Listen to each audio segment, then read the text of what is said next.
कहानी एक टोकरी भर मिट्टी। ये कहानी लिखी है माधवराव स्प्रे ने। ठीक है। कहानी शुरू होती है, किसी श्रीमान जमींदार के महल के पास एक गरीब अनाथ विधवा की झोपड़ी थी। जमींदार साहब को अपना महल का हाथा उस झोपड़ी तक बढ़ाने की इच्छा हुई। उन्हें लगा कि उनको अपने महल की दीवार में अपना महल एक्सटेंड करना है, आगे बढ़ाना है, तो उसके लिए वो उसकी झोपड़ी खाली कराना, इस झोपड़ी को भी अपने महल की हद में लेना चाहते थे। विधवा से बहुतेरा कहा कि अपनी झोपड़ी हटा ले, पर वह तो कई जमाने से वहां बसी थी। उसका प्रिय पति और इकलौता पुत्र भी उसी झोपड़ी में मर गया था। मतलब उसके पति की, बेटे की, सबकी यादें उस झोपड़ी में थी। काफी समय से वो वहां रह रही थी। पतोहू भी एक 5 बरस की कन्या को छोड़कर चल बसी थी। पतोहू मतलब उसके पोते की बहू। वो भी एक 5 बरस की, उसकी 5 बरस की लड़की थी, उसको छोड़कर उसकी भी मृत्यु हो गई थी। अब वो एक बुढ़िया है और उसके पास एक उसकी पोती है, बस और कुछ नहीं है। अब यही उसकी पोती इस वृद्धा काल में एकमात्र आधार थी। अब उसी के सहारे अपनी जिंदगी जी रही थी। जब उसे अपनी पूर्व स्थिति की याद आ जाती तो मारे दुख के फूट फूट लोग रोने लगती। जब उसे अपने पति की, पुत्र की, बहू की जब भी याद आती थी तो उसको बड़ा दुख होता था, वो रोने लगती थी। और जब से उसने अपने श्रीमान पड़ोसी की इच्छा का हाल सुना, तब से वह मृत्यु प्राय हो गई थी। मृत्यु प्राय मतलब अब उसकी स्थिति ऐसी होती थी, उसकी मृत्यु कभी भी हो सकती थी। उस झोपड़ी में उसका मन लग गया था कि बिना मरे वहां से निकलना नहीं चाहती। वो चाहती थी उसकी मृत्यु भी इसी झोपड़ी में हो, वो कहीं और नहीं जाना चाहती थी।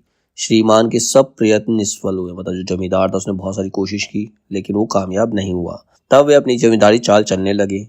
बाल की खाल निकालने वाली वकीलों की थैली गर्म कर उन्हें अदालत से झोपड़ी पर अपना कब्जा करा लिया। मतलब वकीलों की हेल्प से उन्होंने उस झोपड़ी पर कब्जा कर ही लिया और विधवा को वहां से निकाल दिया। बेचारी अनाथ तो थी ही, पास पड़ोस में कहीं जाकर रहने लगी।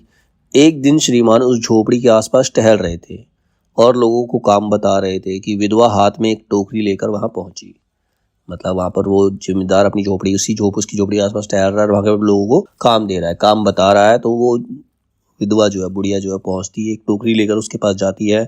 श्रीमान ने उसको देखते ही अपने नौकरों से कहा कि उसे यहाँ से हटा दो, कि उसे यहाँ से निकाल दो।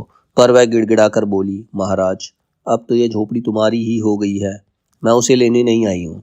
महाराज क्षमा करे तो एक विनती है, नाराज ना हो तो मैं आपसे एक विनती करना चाहती हूँ। जमींदार साहब के सिर हिलाने पर उसने कहा, मतलब जमींदार ने कहा ठीक है बताओ। तो उसने बताया, जब से ये झोपड़ी टूटी है, छूटी, जब से इस झोपड़ी को छोड़ा है, तब से मेरी पोती ने खाना पीना छोड़ दिया है।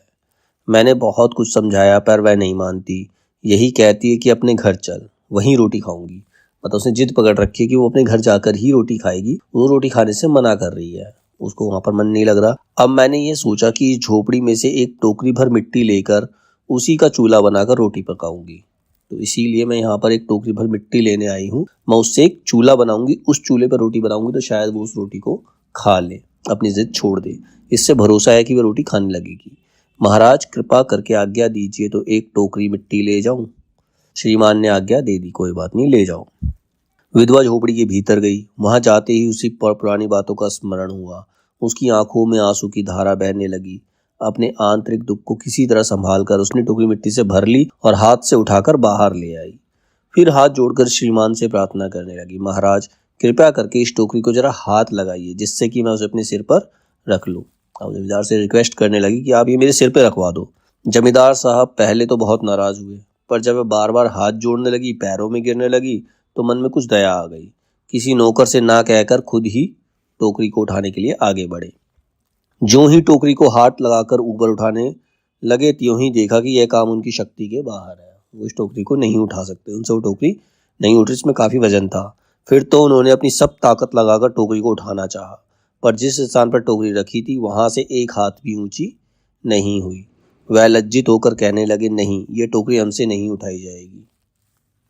यह सुनकर विधवा ने कहा, महाराज नाराज ना हो, आपसे एक टोकरी भर मिट्टी नहीं उठाई जाती, और इस झोपड़ी में तो हजारों टोकरी मिट्टी पड़ी है, उसका भार आप जन्म भर कैसे उठाएंगे? आप ही इस बात पर विचार कीजिए।